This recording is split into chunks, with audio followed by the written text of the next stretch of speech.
Bonjour, Dominique, mandataire immobilier et auteur du blog www.mandataire-immo.fr, également coach pour les particuliers. Aujourd'hui, je me trouve au bord de la route qui mène au village de Cutoli, plus exactement Cutoli-Corticciat, petit village situé à 700 mètres d'altitude et à environ 40 minutes d'Ajaccio. Arrivé là-haut, nous parlerons d'un sujet qui vous tient certainement très à cœur, comme à des millions de Français, vos impôts. Vous êtes prêts? C'est parti!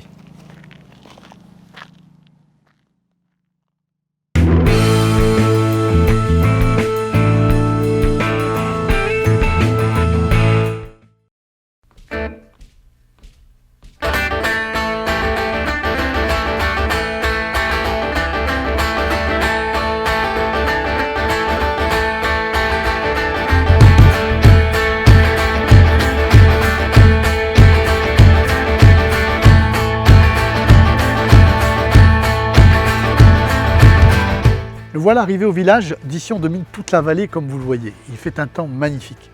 Ce qui est peut-être moins magnifique, c'est le sujet que je voulais aborder avec vous aujourd'hui puisqu'il s'agit des impôts et du RSI. Nous sommes en novembre et comme beaucoup, vous voyez la fin de l'année approcher à grands pas. Et après avoir regardé vos chiffres de l'année dernière, vous vous dites que ça serait bien de faire mieux et qu'il suffirait que les quelques affaires que vous avez en cours se signent avant le 31 décembre pour y arriver. C'est vrai, c'est toujours sympa de faire mieux cette année que l'année dernière.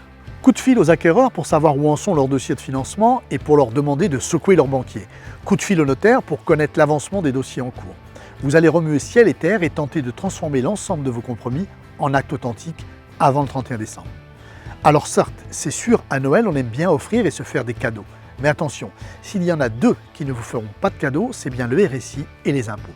Alors réfléchissez et surtout, calculez bien. Rien ne vous empêche effectivement de signer l'ensemble de vos ventes en cours avant la fin d'année. Mais avez-vous vraiment intérêt à facturer vos honoraires? En tant qu'agents commerciaux, notre comptabilité et notre système d'imposition sont basés sur les encaissements. C'est-à-dire que tant que vous n'avez pas encaissé, vous n'êtes pas imposé.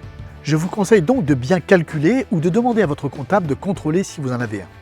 Les sommes que nous encaissons parfois sur une ou deux ventes en fin d'année peuvent être assez conséquentes et modifier complètement notre avis d'imposition et surtout les sommes dues au RSI d'une année sur l'autre. Idem, si comme certains vous êtes soumis au statut d'auto-entrepreneur, pensez-y. La facturation d'une seule vente peut vous faire dépasser le plafond et vous obliger à changer de statut l'année suivante alors qu'en différant de quelques jours seulement la facturation, vous n'auriez rien changé.